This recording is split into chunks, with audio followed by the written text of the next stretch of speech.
पिछले साल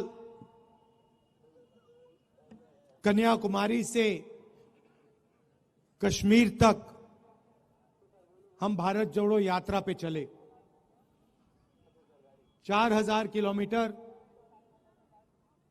समुद्र से हिमालय तक ये यात्रा चली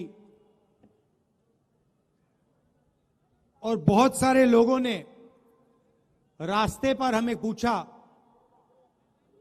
इस यात्रा का लक्ष्य क्या है और इस यात्रा को आप पैदल क्यों कर रहे हो। तो हमने समझाया कि देश में आरएसएस की विचारधारा, बीजेपी की विचारधारा ने हिंसा और नफरत फैला रखी है। भाई भाई से लड़ रहा है, एक धर्म का व्यक्ति दूसरे धर्म के व्यक्ति से लड़ रहा है, भाषाओं के बीच में लड़ाई हो रही है, एक जात दूसरी जात से लड़ रही है। और हम चाहते थे जो ये मोहब्बत का देश है, इसमें फिर से, जैसे मैंने कहा, नफरत के बाजार में मोहब्बत की दुकान खुलनी चाहिए।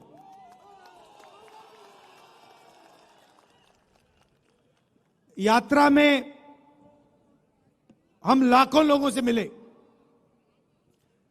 सेल्फी का जमाना है तो हजारों लोगों के साथ सेल्फी हुई।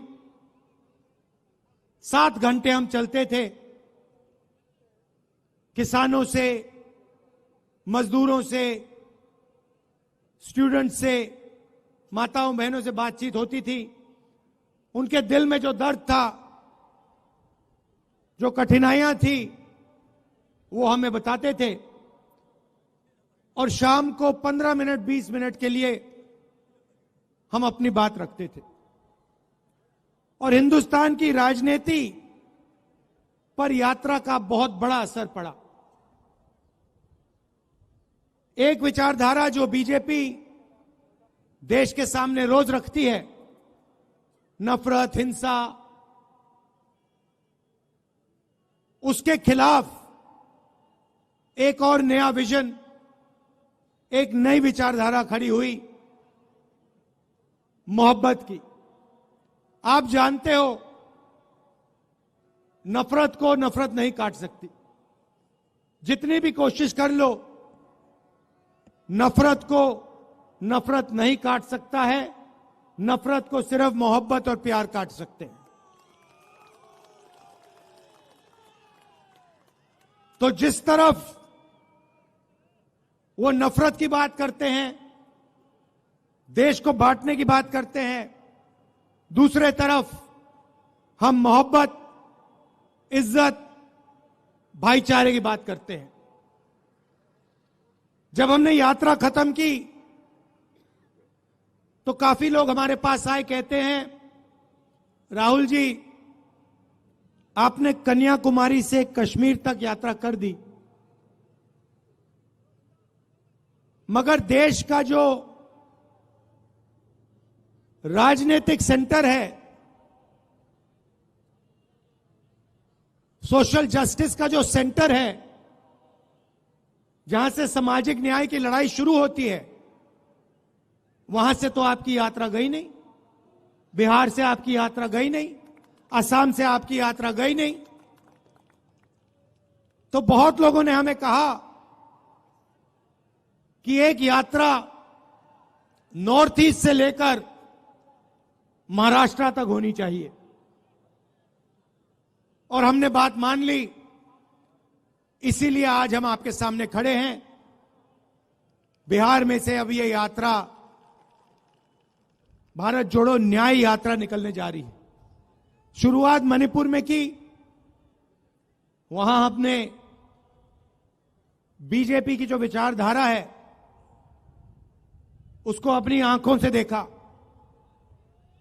मणिपुर को 2 भागों में बांट दिया है, भाई को भाई से लड़ा दिया है।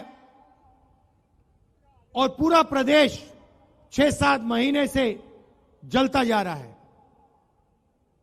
दुख की बात है कि हिंदुस्तान के प्रधानमंत्री आज तक मणिपुर नहीं गए।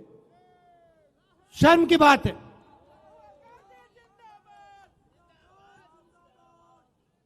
आज तक हिंदुस्तान के प्रधानमंत्री मणिपुर नहीं गए। मणिपुर जल रहा है, लोग मारे जा रहे हैं, घर जलाए जा रहे हैं, मगर आज प्रधानमंत्री वहां आज तक नहीं पहुंचे। तो ये देश की हालत है। अब बिहार में हमारा क्या लक्ष्य? इस यात्रा में हमने न्याय शब्द जोड़ दिया है। भारत जोड़ो न्याय यात्रा। और सच्चाई यह है कि आज के हिंदुस्तान में गरीब व्यक्ति को ना आर्थिक न्याय मिलता है, ना सामाजिक न्याय मिलता है।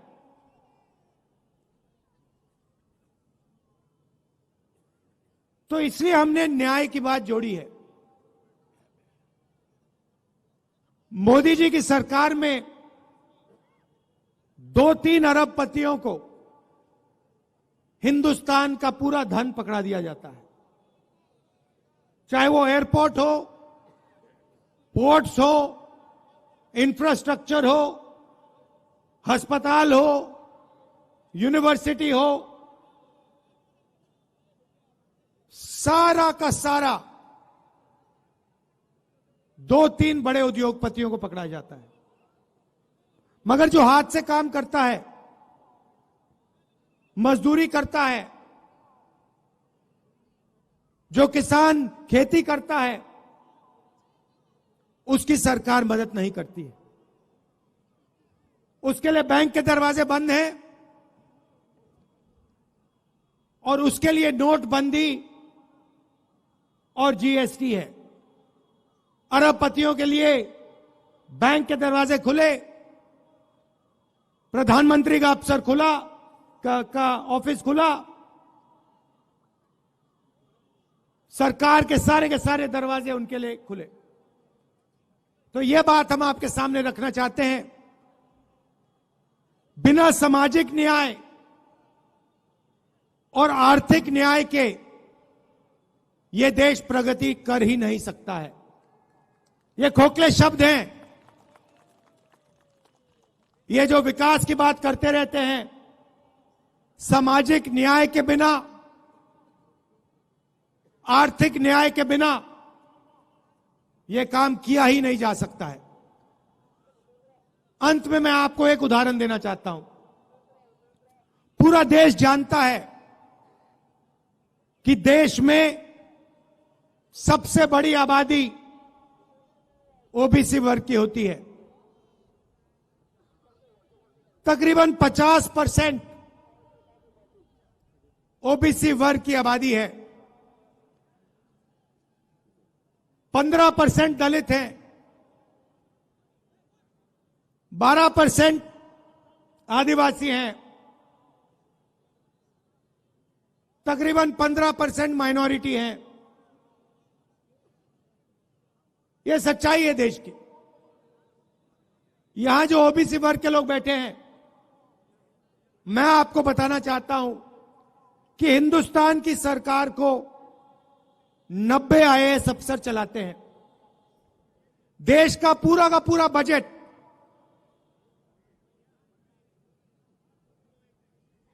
हर रुपया ये लोग निर्णय लेते हैं।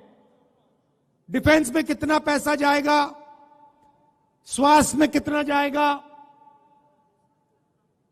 किसानों को कितना मिलेगा, ये 90 अफसर ये सारे के सारे निर्णय लेते हैं। इनके बिना बजट का 1 रुपया नहीं बांटा जा सकता। और मैं बिहार के ओबीसी से कहना चाहता हूं, पिछड़े वर्ग के लोगों से कहना चाहता हूं इन 90 अफसरों में से ओबीसी वर्ग के सिर्फ 3 हैं। और अगर बजट में 100 रुपए बांटा जाता है तो ओबीसी वर्ग के अफसर सिर्फ 5 रुपए बांटते हैं। यह सच्चाई है। और ये ओबीसी वर्ग के साथ हो रही है, दलित वर्ग के साथ हो रही है, आदिवासी वर्ग के साथ हो रही है। इसलिए हमने सामाजिक न्याय का सबसे क्रांतिकारी काम करने का निर्णय ले लिया है। भाइयों और बहनों, इस देश को पता लग जाना चाहिए कि इस देश में ओबीसी कितने हैं, दलित कितने हैं, आदिवासी कितने हैं, जनरल कितने हैं। उस काम को करने के लिए जाति जनगणना की जरूरत है। जाति जनगणना एक क्रांतिकारी कदम है। जिस दिन जाति जनगणना हो जाएगा उस दिन देश के आदिवासियों को, दलितों को, पिछड़ों को, सबको पता लग जाएगा कि उनकी आबादी कितनी है। और फिर उससे पता लग जाएगा कि उनका हक कितना बनता है। जब तक सामाजिक न्याय के सवाल को हेड ऑन नहीं लिया जाएगा तब तक यह देश आगे नहीं बढ़ सकता है। तो यात्रा में 2-3 तरीके के न्याय की हम बात कर रहे हैं।